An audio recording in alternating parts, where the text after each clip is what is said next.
O Drible, de Sérgio Rodrigues, para o vestibular da UFPR. A intenção desse vídeo é facilitar a leitura deste livro que está sendo cobrado no vestibular da UFPR, de apresentar um pequeno resumo com alguns spoilers, discutir algumas questões de linguagem para que você possa fazer uma boa prova. Antes de iniciar, não se esqueça, se inscreva no canal para continuar recebendo os nossos conteúdos, deixa o like e comenta o que você achou do livro. Fala sinceramente, você gostou de ler esse livro? Eu não. Este vídeo vai ter uma particularidade em relação aos outros que eu já fiz para as leituras de vestibulares. Vão aparecer alguns offs. E esses offs são as opiniões que a humilde professora tem sobre esta leitura. O primeiro deles vai agora. Como são chatos esses dois personagens. Meu Deus do céu. Os dois personagens principais são muito chatos. Sérgio Rodrigues diz em suas entrevistas que o Brasil, em sendo um país tão ligado ao futebol, tão devedor ao futebol, e com este esporte sendo tão popular no país inteiro, merecia ter um livro, merecia ter uma literatura à altura do futebol, que falasse do futebol à altura deste país que é pentacampeão do mundo. Pois bem, então ele resolve que ele vai escrever esse livro para tentar, de alguma forma, fazer uma amálgama do que é o esporte, do que nós brasileiros devemos ao esporte, do que o esporte deve a nós brasileiros, como o futebol se constituiu no Brasil, e ele, em alguma medida, vai conseguir fazer isso sim. Inclusive, este livro, da sua publicação em 2013, é um livro que nós chamamos de livro contemporâneo, de romance contemporâneo. Ele recebeu o prêmio Telecom Portugal e, neste sentido de falar efetivamente do futebol e o quanto o futebol é representativo para o brasileiro, ele cumpre esse papel com maestria. Ele vai apresentar para a gente aqui diversos aspectos históricos. A cena central aqui do romance é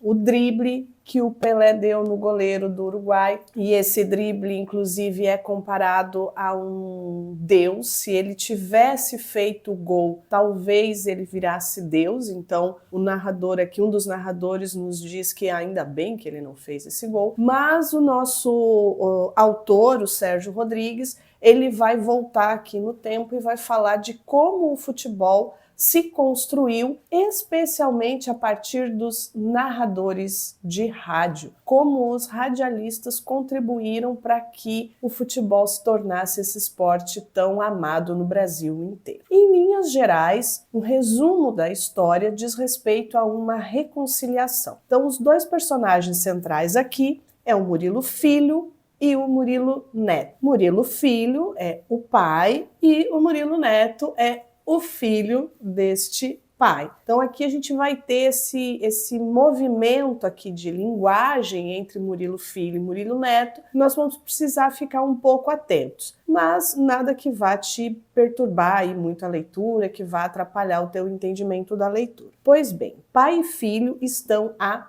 exatos 26 anos sem se falar, eles estão brigados, e um belo dia o pai liga, então o Murilo Filho liga para o Murilo Neto e, em poucas palavras, diz: eu vou morrer, venha me visitar. O rapaz, então, Murilo Neto, decide que vai até, então, a casa do pai. O pai está morando num sítio, numa chácara, está recolhido, e ele, então, resolve que ele vai até lá para atar as pontas. O que seriam atar essas pontas, né? Aqui a gente vai ter uma citação direta a Machado de Assis, que inclusive é citado já logo nos primeiros capítulos. No primeiro capítulo ele já aparece, e a gente já vai entender que tem alguma coisa machadiana aqui, ou seja, há uma traição aqui envolvendo esses dois personagens. Murilo Neto, então, vai até a casa do pai pensando nessa reconciliação, imaginando que esse pai, então, vai pedir desculpas a ele pelos anos de violência, pela forma como ele foi criado, pelo fato da mãe ter cometido suicídio. Elvira, a mãe de Murilo Neto, comete o suicídio quando o menino era muito jovem, então ele tem uma lembrança muito vaga dessa mãe. O Neto, então, está esperando que o pai vá pedir desculpas a ele. Só que não é o que vai acontecer. Quando o Murilo Neto chega à casa do pai, o pai está lá envolvido com um videocassete e ele está vendo e revendo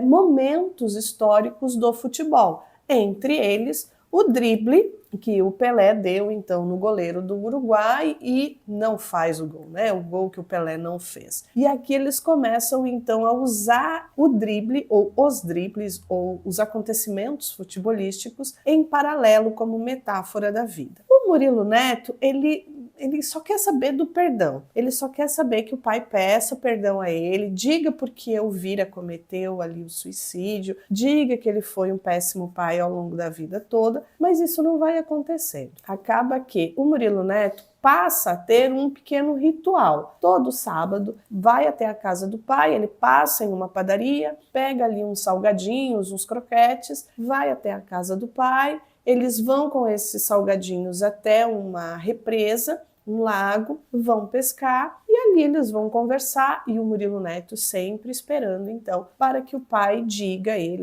perdão meu filho, eu fui um péssimo pai. E isso sábado após sábado vai acontecendo, só que Murilo Filho não faz isso. Vamos por segundo off, pode ser? Gente, esse Murilo Neto é uma criatura altamente egocentrada.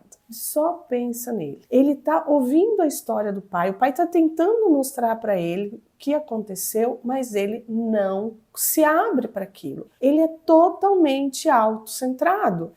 Dos dois, eu ainda acho o Murilo Neto um personagem mais chato de todos. Pois bem, a cada visita que ele faz lá então ao pai, o pai vai fazer sempre uma comparação com o futebol. A gente vai ter aqui várias histórias sobre o futebol. E, inclusive, a gente vai ter aqui um movimento de usar as histórias futebolísticas para que se possa fazer uma comparação com o que está para ser dito. Então, este drible que está descrito aqui no título não necessariamente é o drible do Pelé ou é o drible futebolístico, mas é o drible que o Murilo Filho está dando no Murilo Neto. Porque, como eu já falei aqui para vocês, o Murilo Neto ele só quer saber de o pai pedir desculpas a ele. Vamos falar um pouquinho então sobre quem é esse personagem, quem é o Murilo Neto. O Murilo Neto, ele já está ali por volta dos quase 50 anos, 40 e poucos anos, e ele é um revisor de textos. Ele teve realmente uma vida bem difícil. Mas essa vida difícil, ela tem seus privilégios. Então, quando ele era pequeno, o pai e a mãe haviam se separado. Ele vai então viver com a mãe. A Elvira tinha uma fábrica de biquínis, tinha uma certa independência. A gente está falando aqui dos anos de 1960.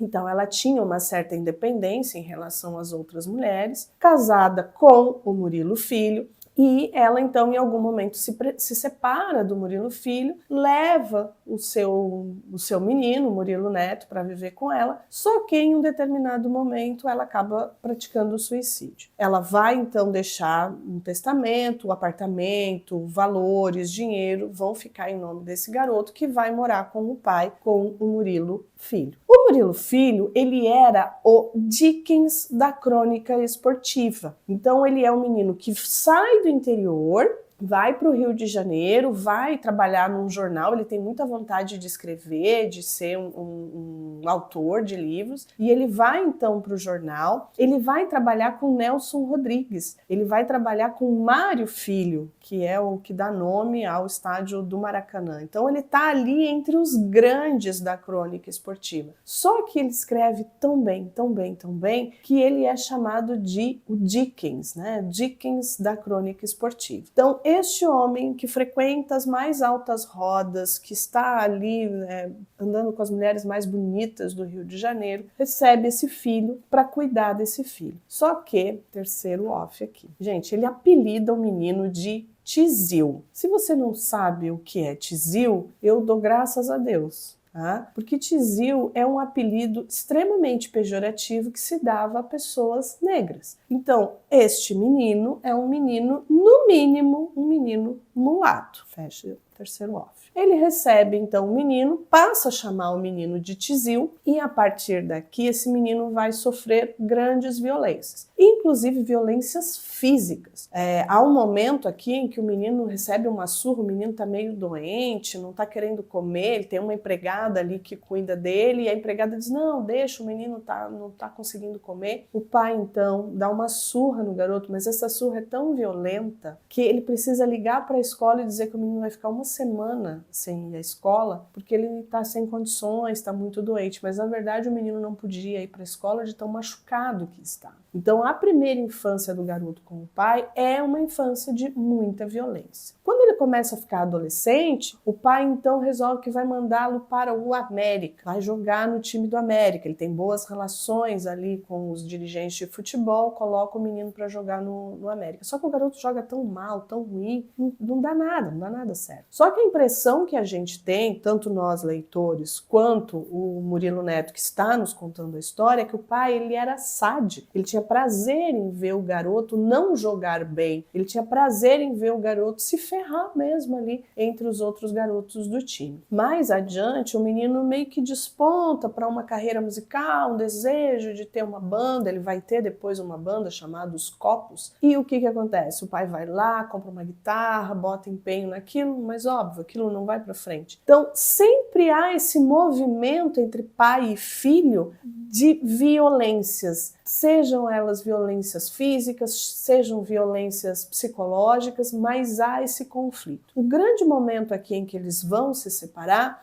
é quando o Murilo Neto se apaixona, vai ter ali uma namorada, a Lud, e ali ele tem certeza que a Lud vai ser a sua companheira, ele já começa a imaginar como é que será a sua vida. Ele leva a Lud, então, para conhecer o pai, afinal de contas é a única família que ele tem, e acreditem vocês, o pai, então, vai passar uma cantada na Lud e vai convencer a Lud, então, a namorar com ele. Porque Murilo Filho, ele era irresistível. Ele era um homem que todas as mulheres do Rio de Janeiro queriam estar. Né? Não é à toa que a imagem que o Murilo Neto tem do pai é de que a mãe provavelmente tenha se suicidado por conta do fato dele ser um grande galanteador, um grande namorador. Então, em tese, em linhas finas, é isso que a gente vai ter. Esse rapaz, agora já adulto, que tenta ali o perdão, que o pai peça perdão a ele. Só que isso não vai acontecer. O que acontece em toda a narrativa é que a gente vai ter aqui uma alternância de narradores. Então, em algum momento a gente vai ter a narração a partir do Murilo Neto, em alguns momentos nós vamos ter a narrativa a partir do Murilo Filho, cada um vai apresentar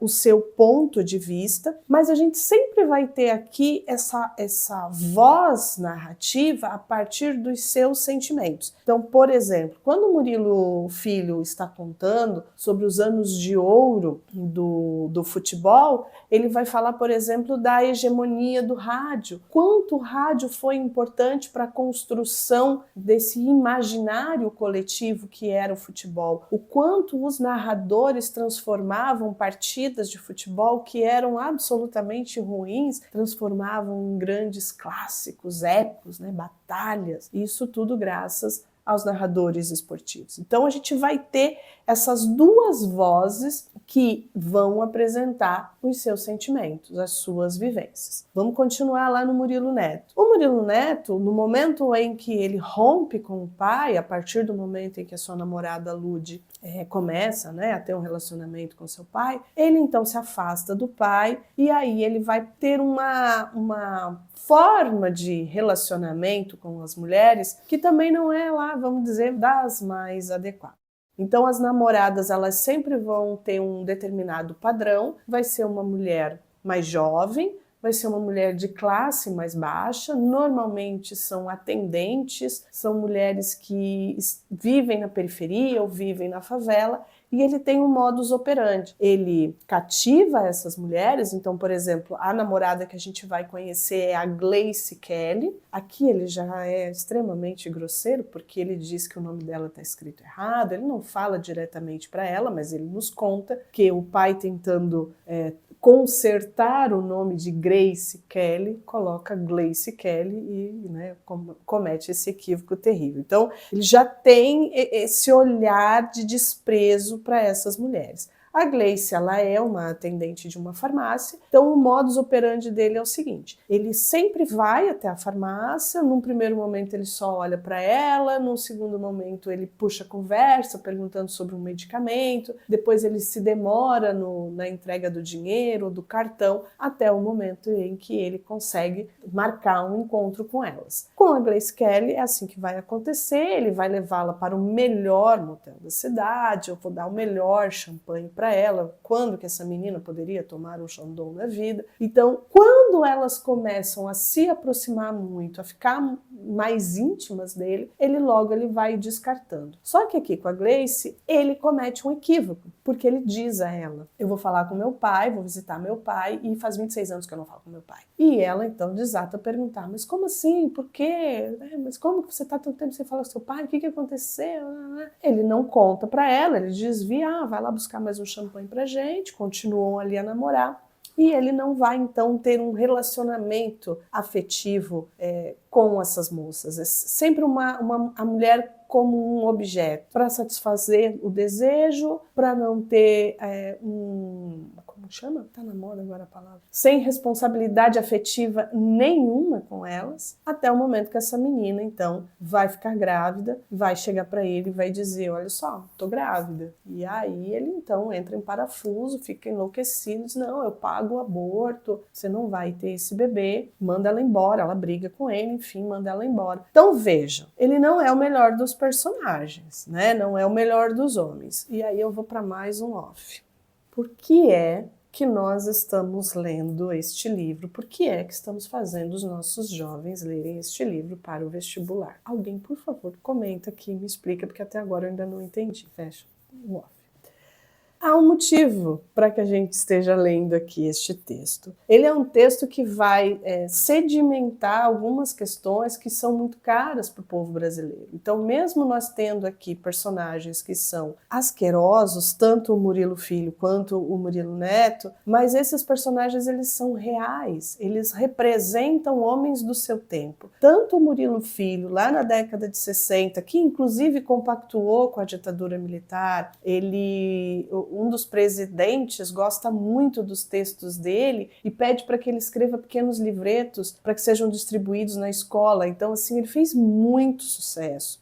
Há também as questões de como nós nos relacionamos com as gerações. Então, o conflito geracional aqui está muito evidente, muito forte. Além disso, nós temos o ponto central, que é o personagem Peralvo, porque o que nós temos aqui é um livro dentro do livro. Como o Murilo Filho sabe que vai morrer, ele pede então para o Murilo Neto, que como é um revisor de textos, que ele então faça a revisão do livro que ele escreveu. Ele até escreveu um primeiro livro, mas ele achou muito ruim, rasgou e botou fora, e agora ele ia escrever uma nova história, que é a história do Peralvo. E aqui no Peralvo, tudo vai ficando melhor. Então, assim, na verdade, gente, a melhor parte da história aqui do livro são os trechos em que nós temos a narrativa do Peralvo. O Peralvo era um menino que nasceu sem pai, na cidade de Merequendu, e esse menino, disse a lenda que esse menino, então, ele tinha um poder premonitório, ele conseguia ver tudo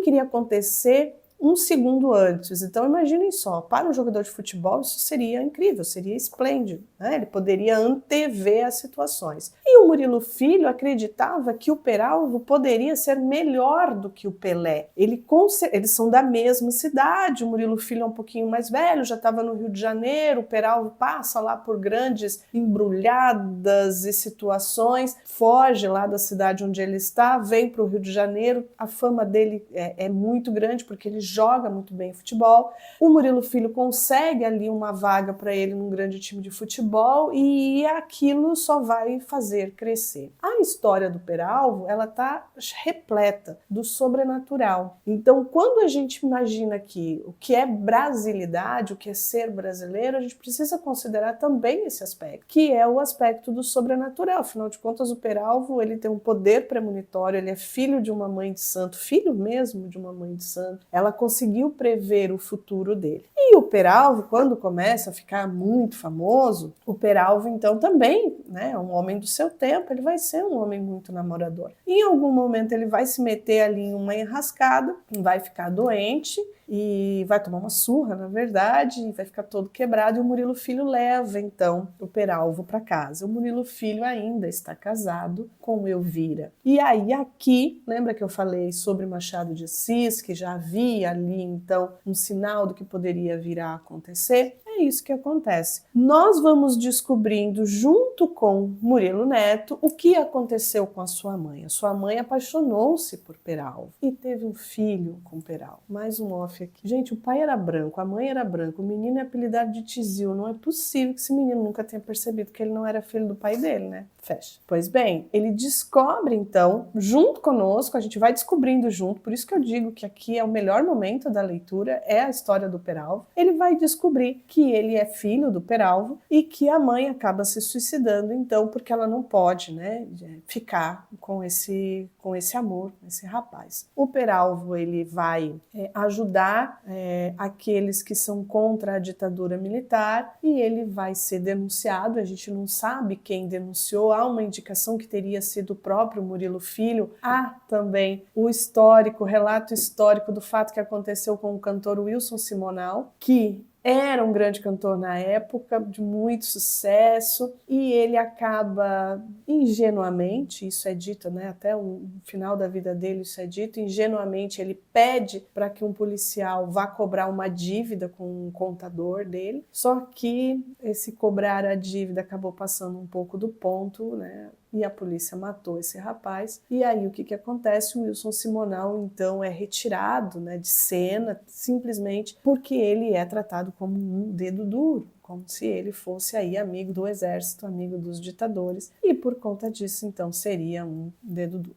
Essa história está aqui presente também e não fica muito claro se foi isso que aconteceu com o Murilo Filho, se ele teria denunciado o Peralvo e por conta disso o Peralvo também acabou sendo um dos desaparecidos da época. Em linhas gerais é isso. Há um spoiler que eu poderia dar aqui bem grande, porque no final da narrativa, já nos últimos capítulos aqui, a gente vai ter uma questão policial que também está muito bem apresentada, isso aqui é um ponto positivo do livro. Ele começa como um livro que vai ser a reconciliação, a tentativa de reconciliação entre pai e filho, e no final ele termina num drible. O pai aqui vai conseguir mandar para a cadeia o próprio filho. O pai não vai saber, o Murilo Filho não vai saber o que aconteceu com o Murilo Neto, se o Murilo Neto vai ser preso, se não vai ser preso. O que acontece é que o Murilo Filho vai ser assassinado e quem vai receber a culpa vai ser o Murilo Neto. Ele vai a julgamento. Tudo armado pelo próprio pai. Então, nem no final da vida ele pensou em algum momento em pedir desculpas por toda a violência. Ele simplesmente quis se vingar da traição da esposa no filho e é isso que vai acontecer.